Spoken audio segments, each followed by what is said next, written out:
Debout Congolais, unis par le sort, unis dans l'effort pour l'indépendance. Nous devons ensemble avoir conscience que nul autre que nous-mêmes ne viendra sauver notre nation et que cela exige de chacun de nous une mobilisation tous azimuts.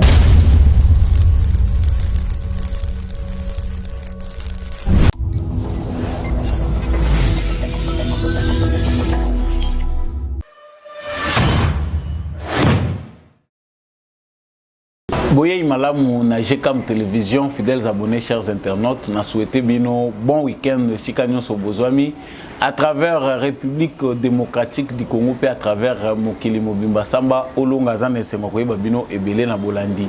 Il y a émission na bino, il y a ba éclairé debout congolais. Merci pour la fidélité na bino, merci pour la confiance. Justice Yanzambe ratakate. Justice Yanzambe motomo côté aishapaka na contrôle nango wana ifoto retenir nango to ba été nyonso to kosala na sa moyo yo te ba été litomba nango ezali et qu'il n'est pas tard pour changer. Na lumbango na kei na actualité et memingai liboso na bino mokolo ya lelo ya liboso esengeli to ba premièrement que ouverture ya dépôt ya ba candidature présidentielle na Seni et Bandaki. À la ligne actualité na biso tout moni candidat Rex Kazadi parmi les candidats liboso président de la République au accueilli ko déposé dossier naie na Seni suivi de Matata Pogno qui lui aussi a déposé sa candidature et puis Constant Mutamba Pe asili ko sala yango boni pona batikali présidentiel ezali komona na ndenge nini.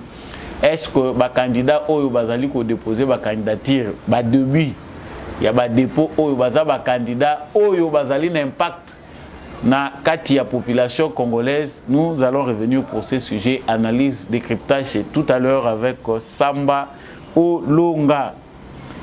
Sango ya mibale tokolobela na émission na biso audio moko ezali ko circuler concernant makambo ya John Numbi, un complot serré en gestation contre la République démocratique du Congo à partir de la Zambie, à partir de l'Angola. Ezali na ba généraux, ezali na bato ya lolenge ebele ba indépendantiste katangé oyo bazali ko collaborer na réseau moko songolo pakala pona ko déstabiliser mboka, c'est-à-dire ko renverser régime en place. Réseau wana ezali piloté na John Numbi. Que cherche John Numbi? Qui est derrière ces réseaux? Nini tokoki ko yeba poete to se laisser les sous avoir te na ba sangwa lolenge na lolenge. Rendez-vous est toujours na kati ya émission oyo.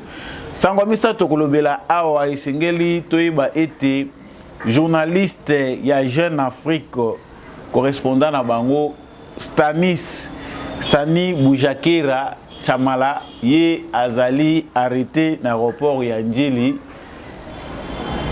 Balobi présentement azali l'inspection générale il y a la police motif d'arrestation naie et banité mais makele l'équipe mingi na ba réseaux sociaux batu bazali ko décrier ba arrestation arbitraire il y a ba journaliste bazali ko kangama mingi nini et koko zala sima ya arrestation naie alors qu'elle n'a qu'à avion pour akende Lubumbashi nini pene koko sala yete ba interpellé.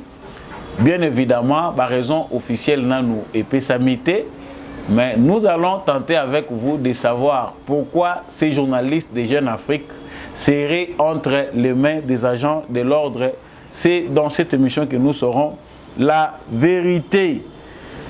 Et nakati, il y a émission Oyo, parenthèse Oyo, Tokosala Ezali, il y a opération lancée par Martin Fayulu qui tisse sa drapeau. Et à la manifestation et salamaki pona ko mémoire na mémoire ya bandeko oyo basilaki ko kufa na Goma na ba affrontement salamaki na ba agent de l'ordre topé na ba militaire na biso ya armée. Martin Fayulu na boye ina yene sika wana asengi ete drapeau ya République démocratique du Congo bakitisa yango atindi batu na ya zo senga na ba militaire bakitisa drapeau. c'était quoi la vraie raison où Sengaï qui quitte sa drapeau, pourquoi, c'est quelles intentions. Batubele Basenimia qui vraiment n'a comportement wana. Nous allons en parler comme parenthèse dans cette émission. Voilà tout pour les sommaires. Léopard et République démocratique du Congo P ba kozala vraiment na kobeta lelo. Toza ko souhaiter bango ba chance nyonso pour na qualification, surtout que biso nyonso toza ka faire DC na motema. Léopard P na motema. Merci na yo mutozo rejoindre plateau ya ba éclairé pour na mbala ya liboso. Tout ça la ndenge nini. Abonnez-vous, cliquez sur la cloche de notification. Mikolo nazo réclamer ba j'aime. Soko zolanda émission oyo et puis ozako émettre abon. Na yebité soko c'est plaka na émission na été, mais pour tout celui qui suit cette émission, il faut liker, aimer et partager cette émission largement pour voisins p à comment éclairer lokola yo tika commentaire ozolanda biso à partir ya wapi bato bosala kango na pese bino vraiment matondo mingi vraiment naza pe ko compatir na ba congolais na biso bazali na Maroc bako kozala pe touché parmi ba drame eza ko sale makuna. Nous sommes de cœur avec vous, que le bon Dieu vous protège. Je retourne dans l'actualité. Mboka ya makambo Congo ezali toujours na ba makambo. Donc awa tozali koloba na bino ba candidature présidentielle ici bandaki tel que annoncé par la CENI via son président Denis Kadima.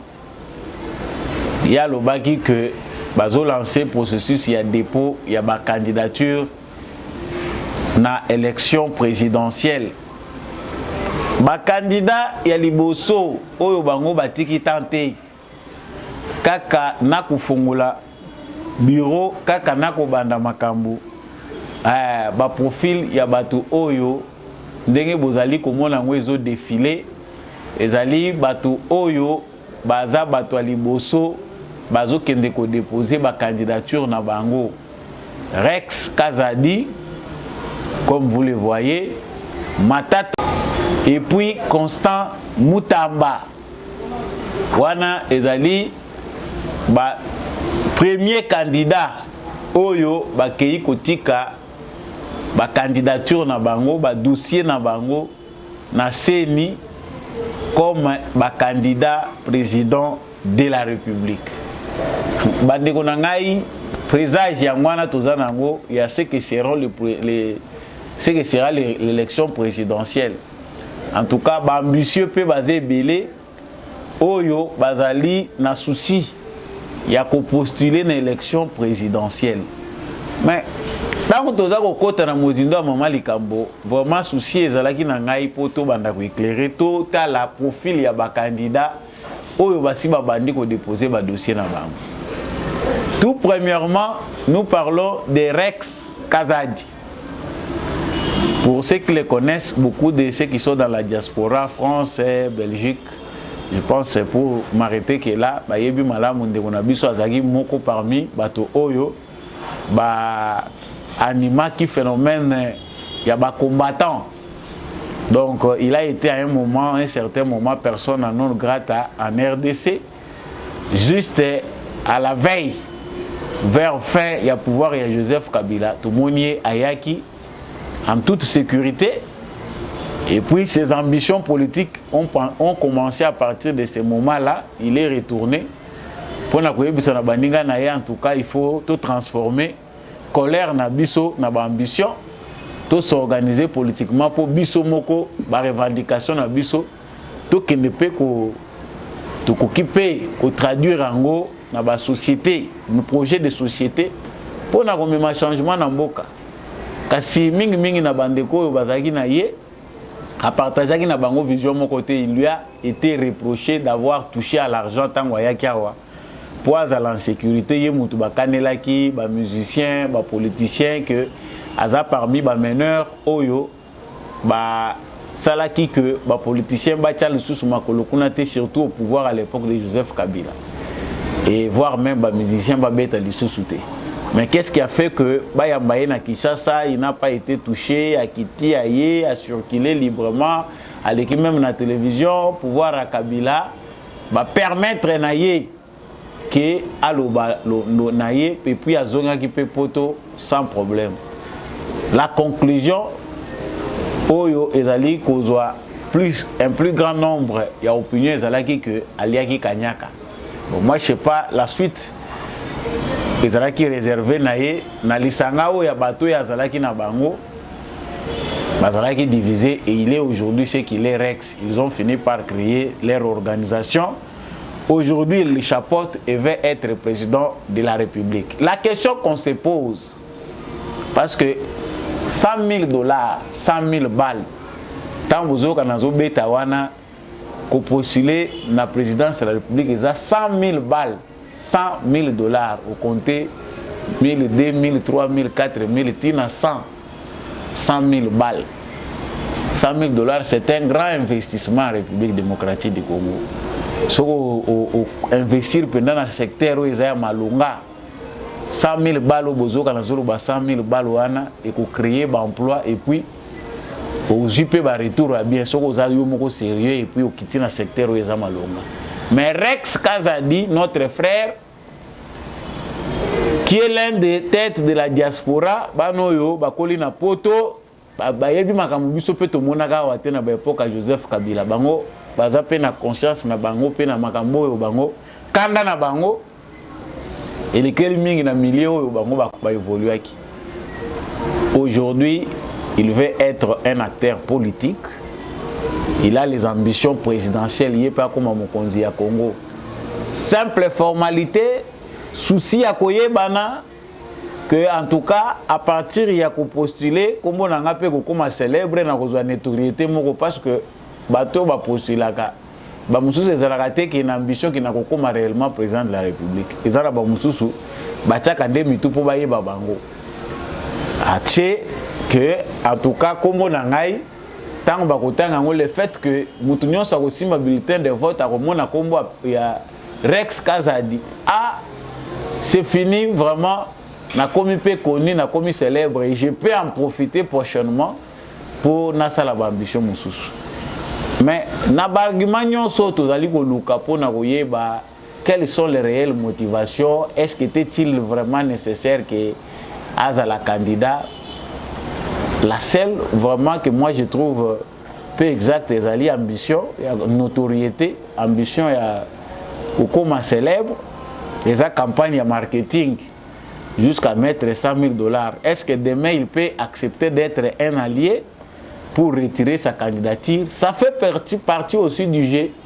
Dans l'élection, tous les candidats qui avaient déposé leur dossier à la présidence de la République,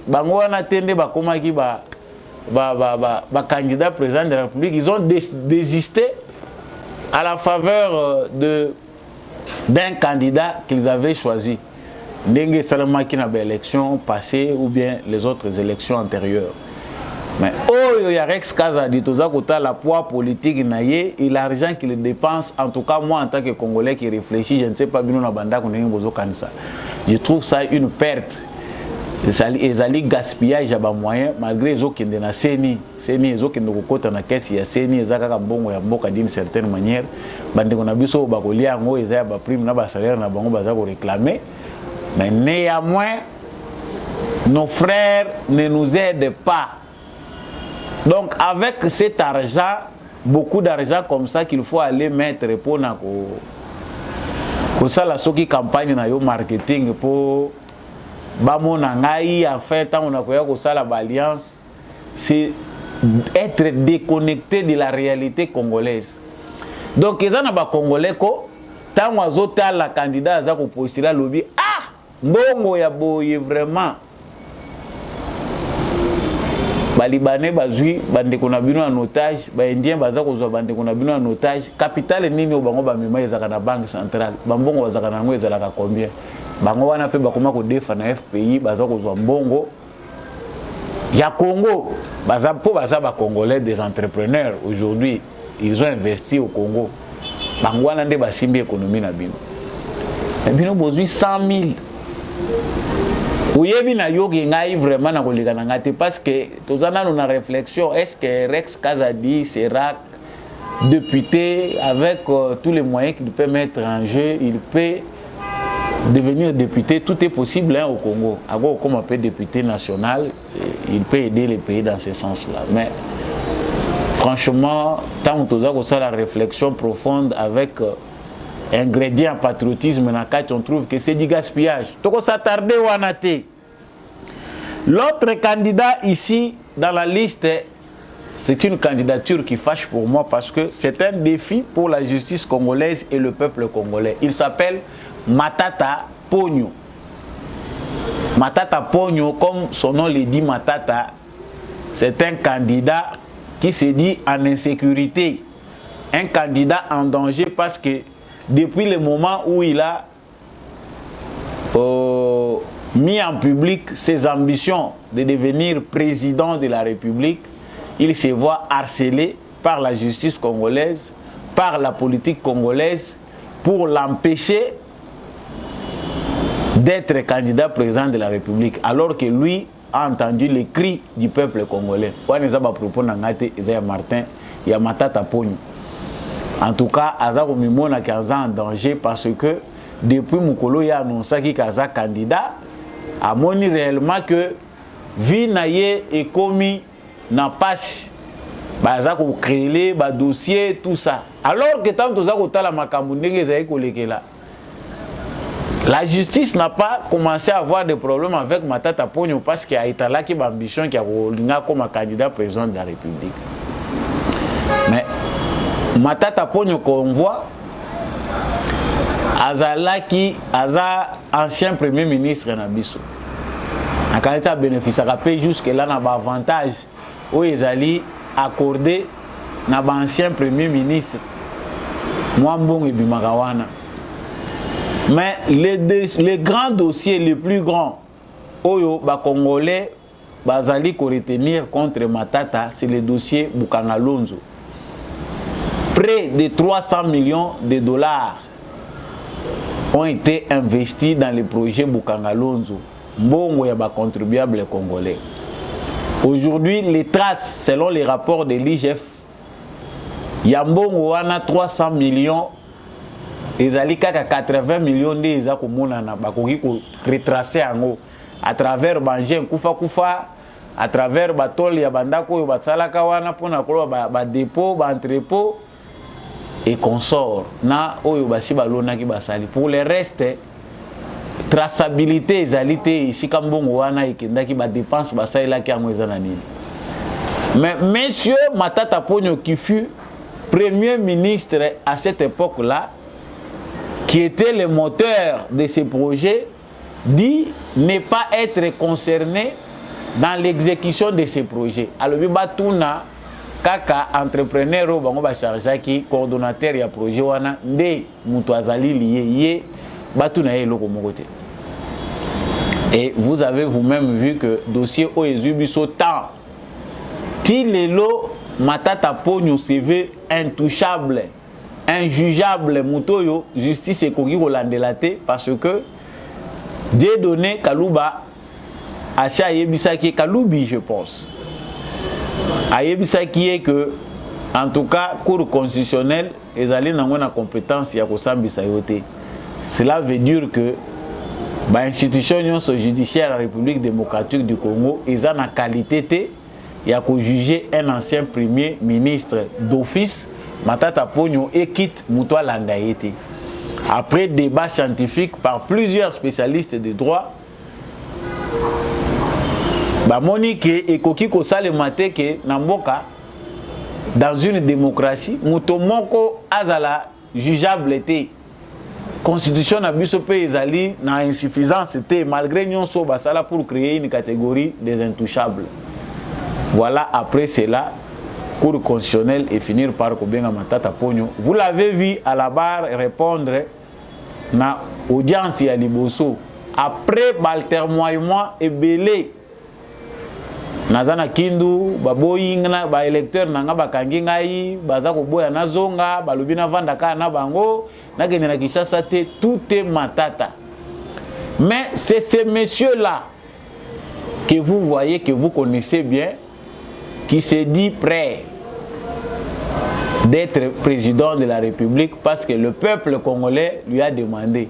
peuple congolais, il y a Kindu, to ya Kinshasa. La question qu'on est en train de se poser, c'est celle-là. Peuple congolais, oui, c'est Matata qui en tout cas toujours réclamé au candidat Nabiso. Et ça, il y a Matata, il y a Kindu, il y a Maniema, tout peuple congolais en général.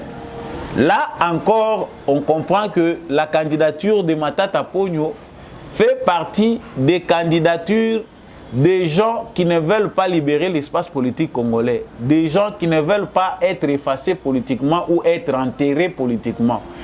Ils savent que immunité, si on peut appeler ça comme ça, oui, parce que ils se maintiennent dans la classe politique. La candidature de Matata Ponyo fait partie d'autres candidatures que nous verrons. Il y a des acteurs politiques, Oyo, Baza depuis Mobutu, Kabila Mouzé, Joseph Kabila, qui pensent que la politique pourrait devenir un business. Et ali moyen pour na bango bazala babanga bango na société bango bako kufa kaka na politique bako osala eloko mususu te et mon pepo Félix Tshisekedi ayenango ezako gêner bango. La seule façon pour eux de continuer à exister politiquement, c'est de se battre et à tous les moyens. Matata Ponyo fait partie des barons du régime Kabila. Bateau Kabila enrichir des millionnaires créés par Kabila, qui sont des millionnaires politiques, pas parce qu'ils ont fait le commerce, mais c'est parce qu'ils ont pillé l'État congolais, vandalisé l'économie en Mboka. Ce sont ces millionnaires-là qui mettent en mal le fonctionnement de l'économie congolaise et même voir la politique de la République démocratique du Congo. Ce qui est l'économie n'a pas le parce que ceux qui ont amassé beaucoup d'argent, les millionnaires au Kabila créé qui pendant 18 ans, topé 21 ans à Afdel.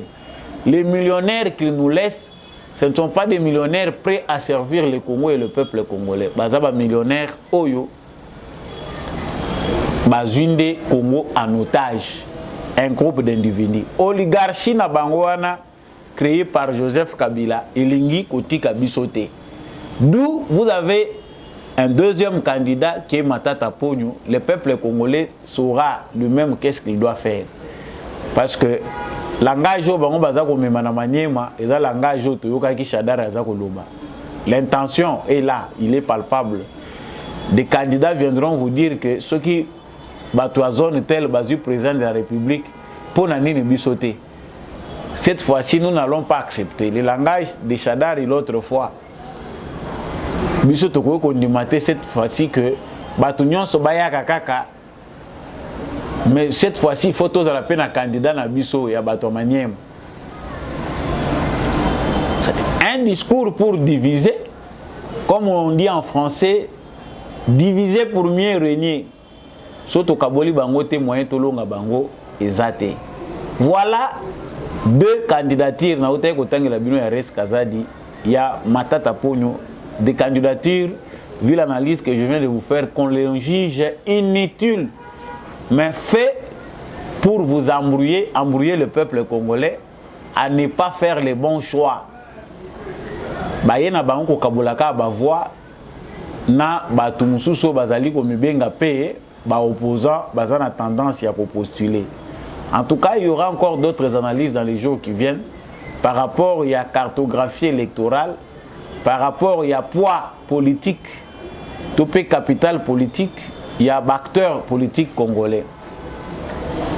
Pour Nagosuki, ça Constant Moutamba, ces jeunes venus du PPRD, au Lelo Azali n'a pensé beaucoup progressiste par rapport au régime actuel, qui se dit opposant républicain, Yepé Azali, candidat président de la République.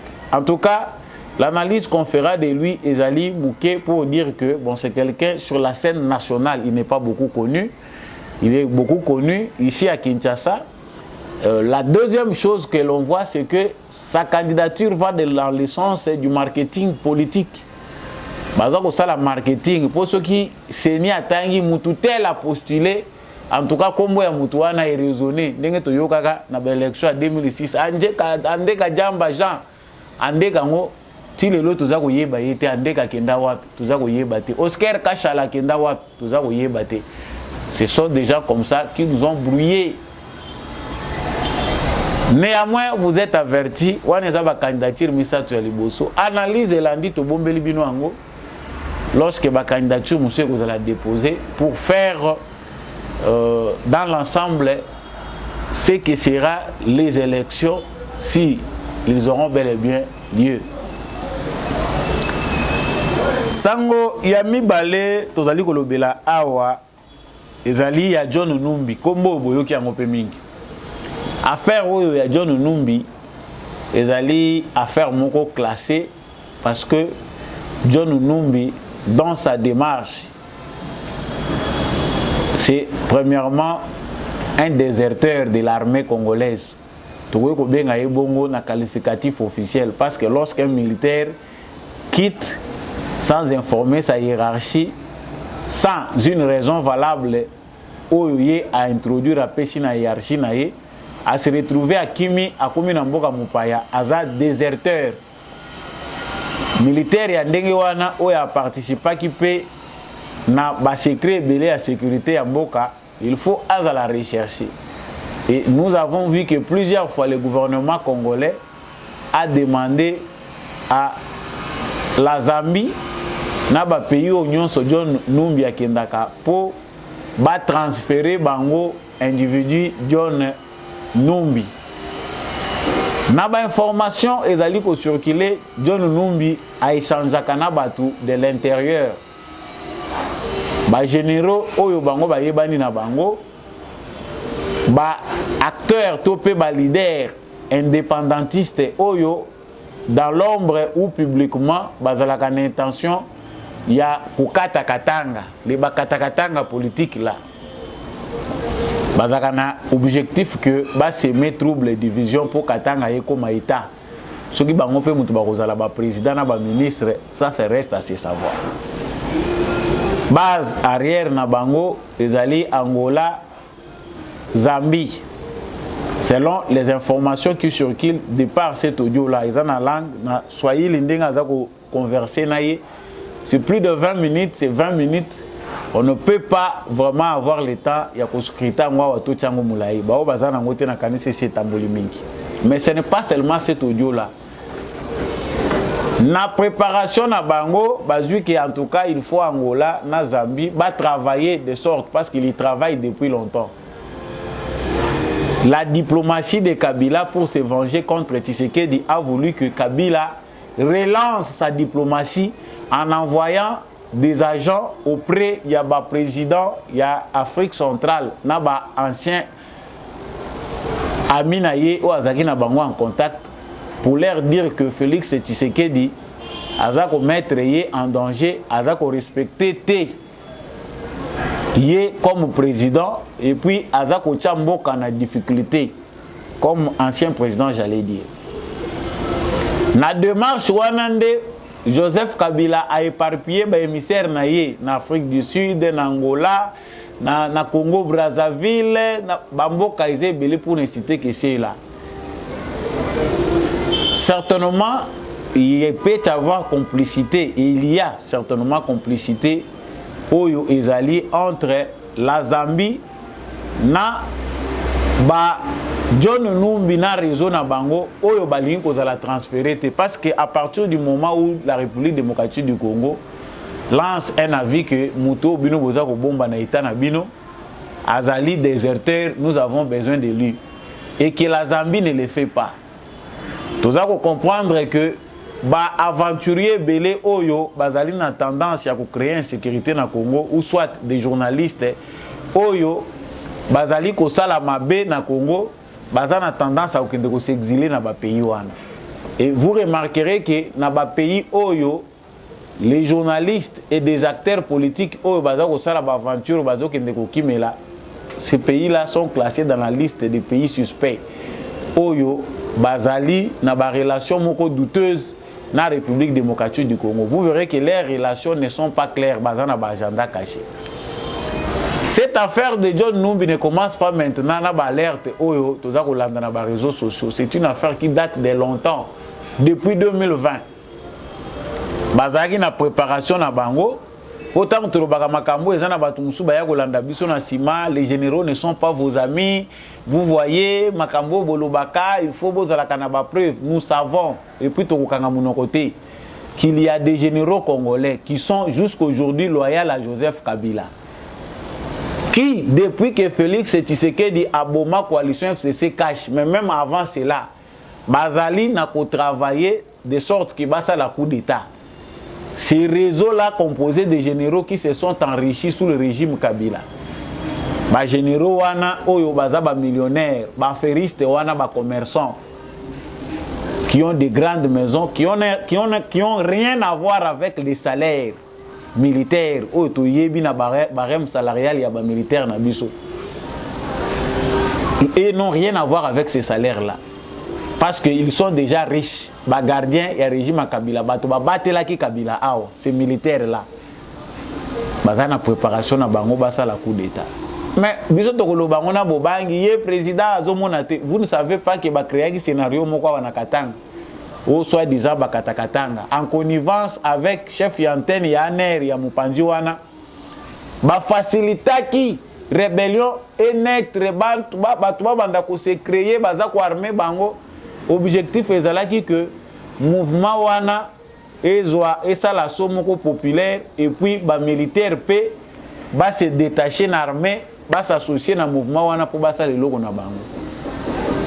Leur échec premièrement est à un niveau diplomatique parce que au plus haut sommet mutumo ko soutenir qui aventure na bango azalakité. Ils n'ont pas réussi à avoir un soutien d'abord au niveau international.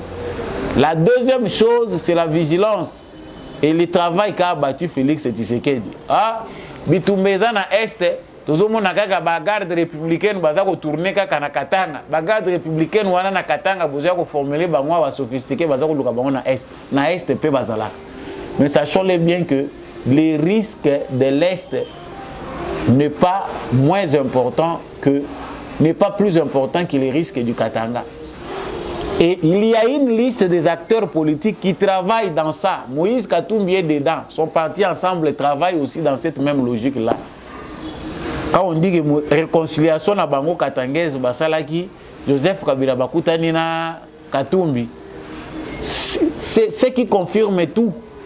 Ils sont dans une même vision. Tshisekedi ne nous entend plus. Tokoki ko s'asseoir sous sous table mon côté na Tshisekedi poto discuter na ye.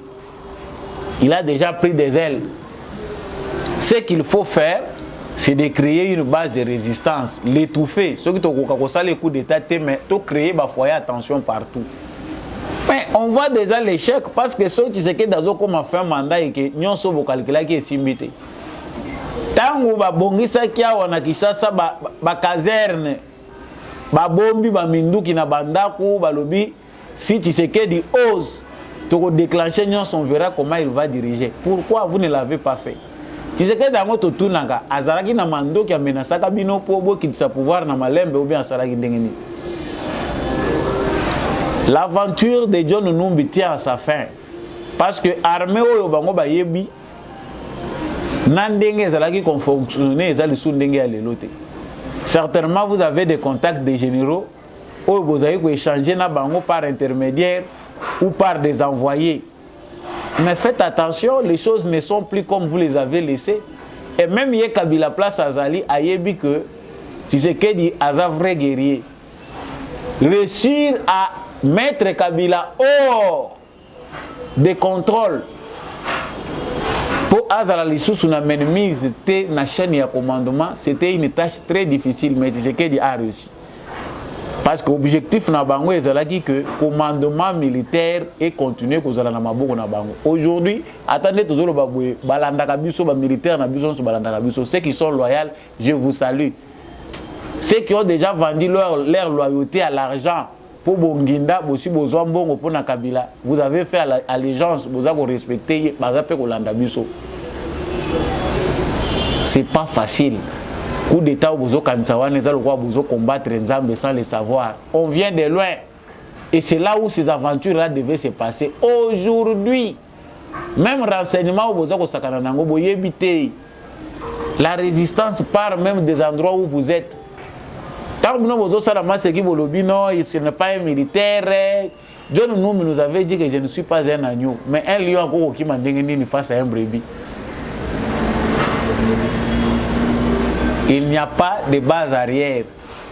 Politique dans le Lengue Félix Tshisekedi a orienté Ango que l'Angola joue un double jeu, que la Zambie le fasse.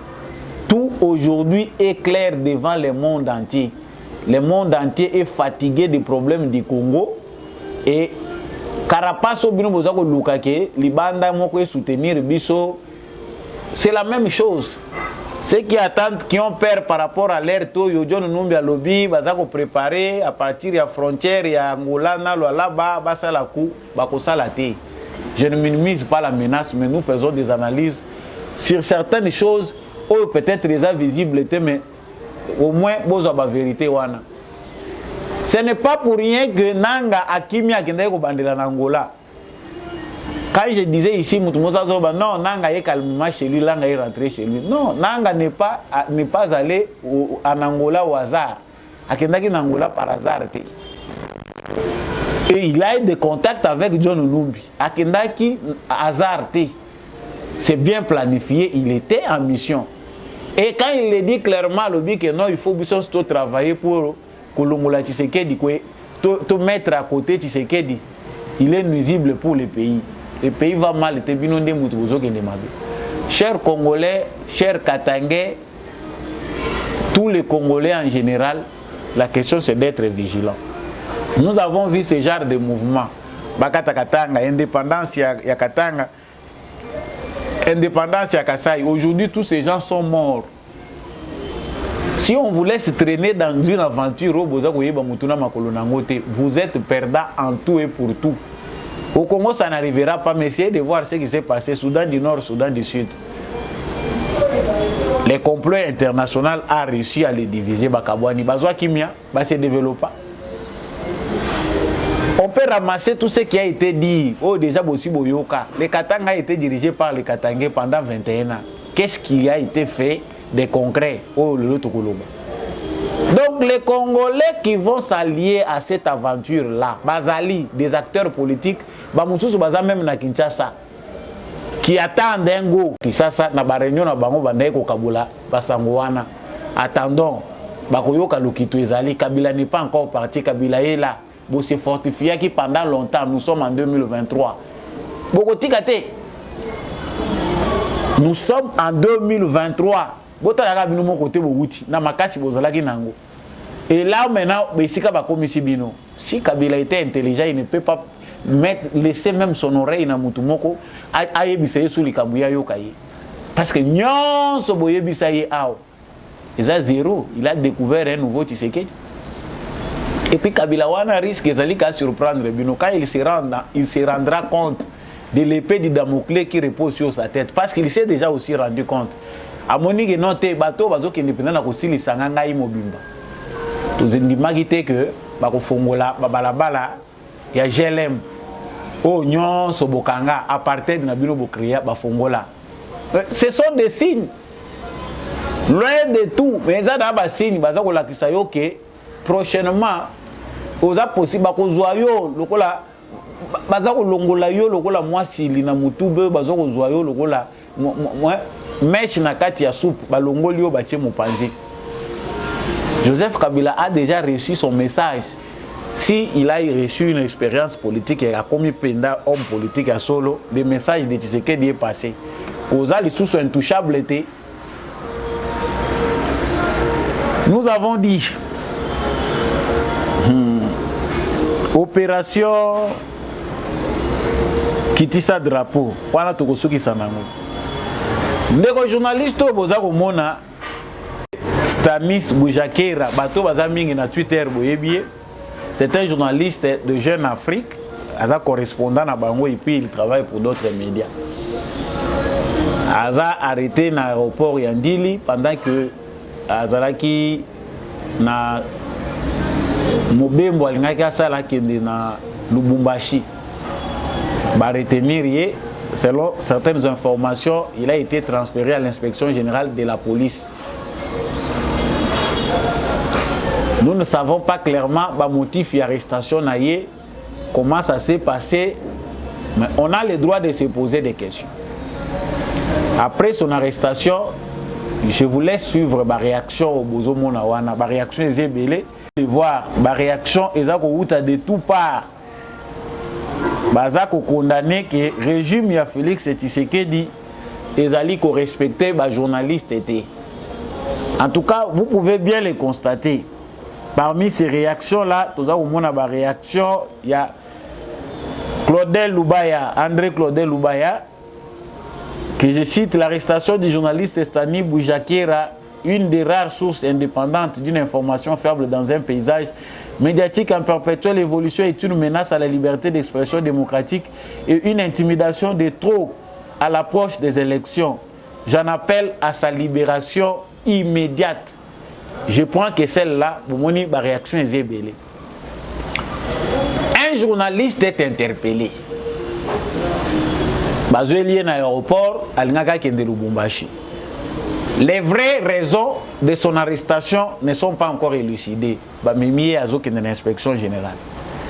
Des intellectuels, des hommes politiques, des gens qui se disent qu'ils connaissent beaucoup, qui proposent de meilleures solutions pour la RDC, ne savent pas comment procéder, quel langage faut-il tenir pour nakoyeba mutu oyo.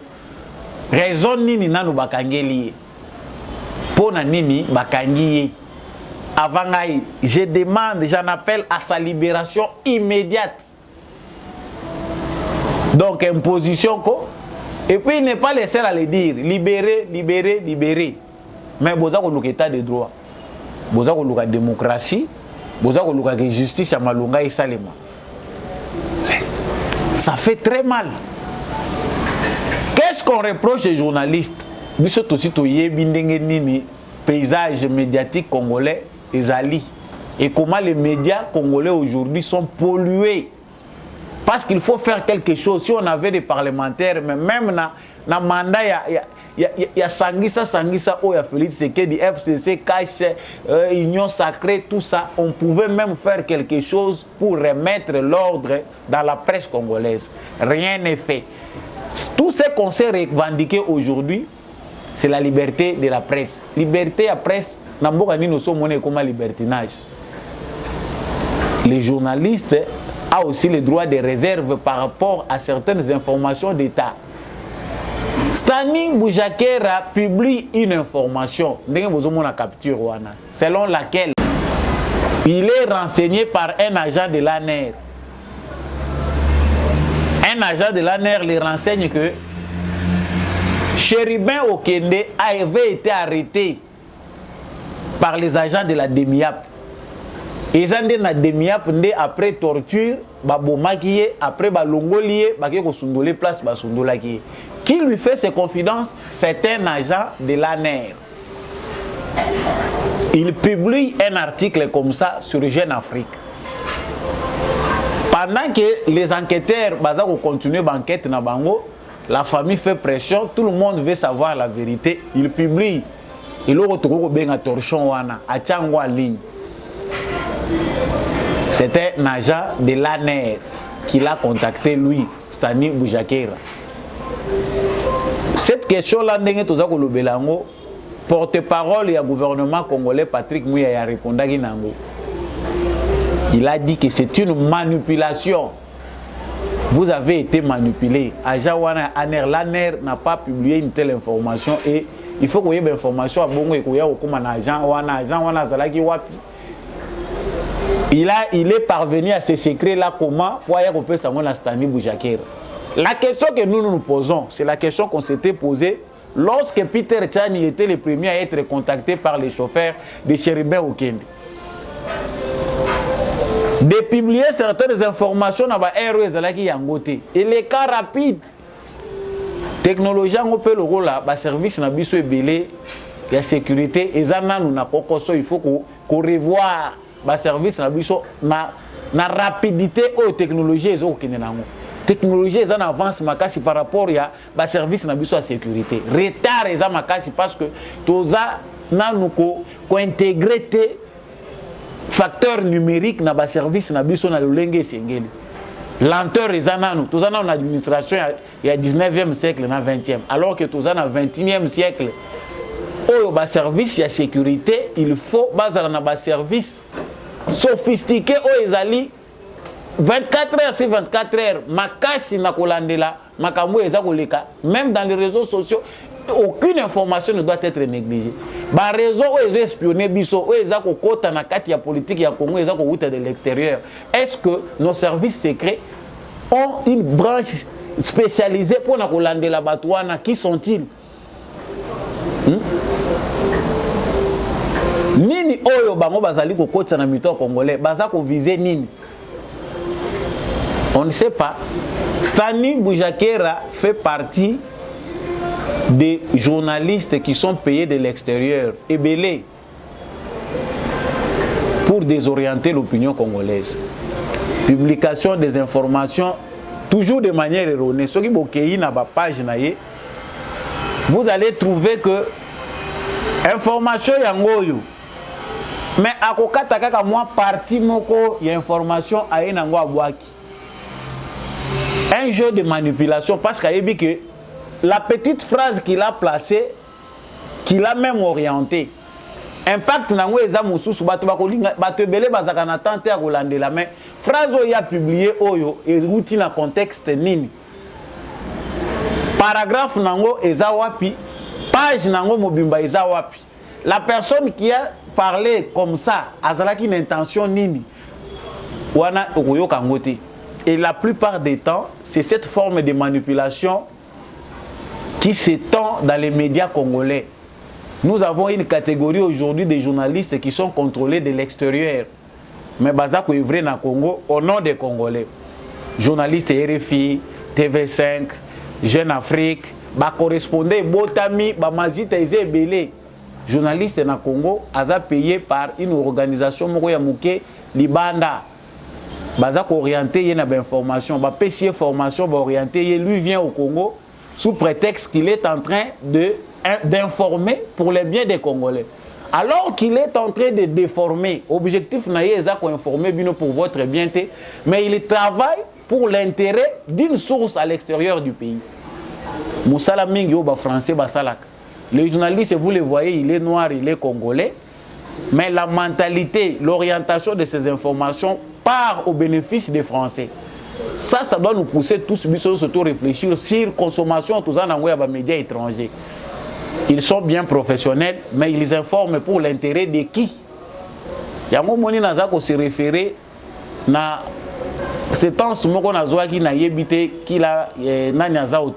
qui dit lorsque vous êtes informé par un journaliste, il faut d'abord, avant de comprendre son information, savoir qui paye son encre. Tant que vous êtes volontaire, il faut que qui paye l'encre.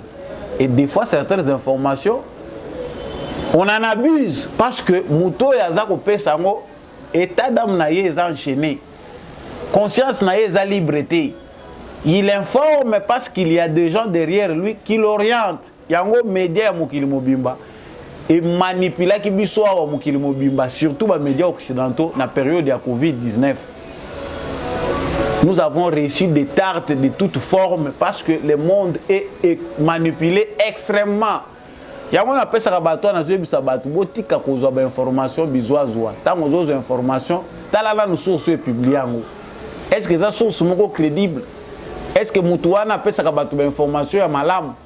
Ou bien c'est quelqu'un qui joue avec les sentiments. Les lois appellent une information. Ah, journaliste indépendant. Parce qu'ici, M. Claudel Loubaya nous dit que c'était les rares des sources indépendantes. Sources indépendantes. Oui, bien indépendance, en gros, elles sont subjectives. Et elles ont existé dans la presse, cette indépendance-là, elles ont presque été. Non, journaliste indépendant, journaliste de gauche et de droite, ça n'existe pas en soi, il y a toujours une position quelque part. Oh, nous l'avons dit. En tout cas, c'est la vraie raison que nous voyons. Plusieurs journalistes manipulent l'information au Congo au profit des puissances extérieures. On a besoin de combattre Tshisekedi, on finance la presse. Et interne et externe. spécialisé sur les réseaux sociaux, il est tongo midi pour comme ça na yozo mona ezaka ko publier et les informations qu'il publie sont fausses. Ezata na source té moko. Et les autres vont évoquer balobi sur ba bazo kangaye balobi il y a lobby qui a ceux qui peut-être les a pour un sujet autour aborder.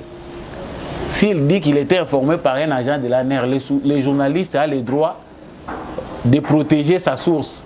À quoi jamais que le Bamuto appelle ça qui est information. Mais maintenant, il y a des questions sécuritaires qui se posent. Parce que droit wana ba pesi na journaliste, ils ont un contexte bien précis. Mais lorsqu'il s'agit peut-être des questions liées à la sûreté de l'État, peut-être des questions brûlantes où ils ont mener enquête pour avoir des informations. Et si ce journaliste est manipulé ou bien il est au service d'un mouvement terroriste, droit wana,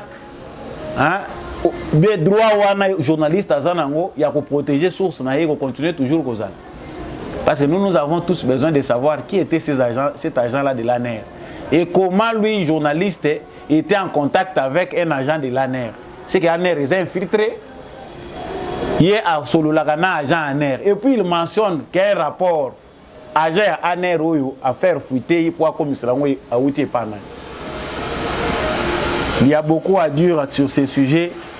Makanishi, c'est important que nous sommes congolais, tous à la vigilance.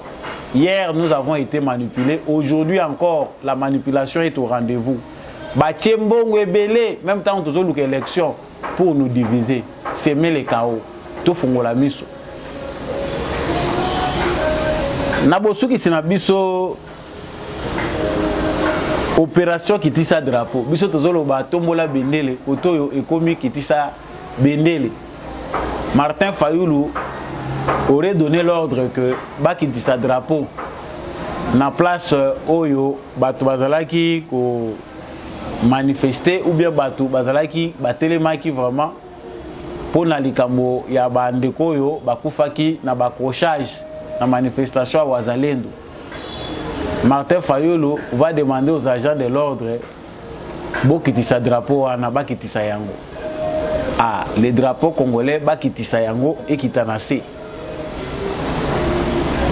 On ne sait pas les vraies raisons où il pour ça qui est cassé na bakitisa drapeau, mais nous savons que drapeau est un symbole munene ya mboka basakanaka nango te. On peut jouer avec tout, mais on ne joue pas avec les drapeaux. Bateau peut bazalaki sur place, bazalaki inquiet pour la situation où on a drapeau, bakitisango, bakokitisango pourquoi? Et ça aussi fait l'objet, il y a bateau belé bazako lobela yango mais wana ndem te kopekisa biso te. Biso toza na opération na biso tombola bendele ko yate yo lobio kitisa bendele. Biso toko kitisango te bendele na biso kozala toujours likolo. Degré ou de force, les drapeaux et kozalaka likolo. Yonde mutoko kita oko disparaître. Voilà la réponse qui est réservée na muto azako linga ke bendele likolo Congo ezala na se.